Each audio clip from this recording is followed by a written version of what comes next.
கடிச்சா. அப்புறம் டவ் வந்து லீஃபை தூக்கி போட்டாங்க. அந்த வந்து ஆண்ட்டு வந்து தப்பிச்சிச்சு. அப்புறம் எப்படி தப்பிச்சிச்சு?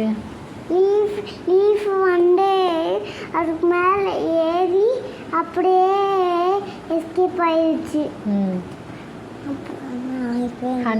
ஹண்டர் வந்து அப்புறம் டவ்வை கொல்ல பார்க்குச்சு. அப்புறம் இந்த ஆண்ட் வந்து காலை கடிச்சிச்சு. அவுச்சி அவுச்சி அப்பிச்சு அப்படியே சொல்லிட்டே இருந்தாங்க.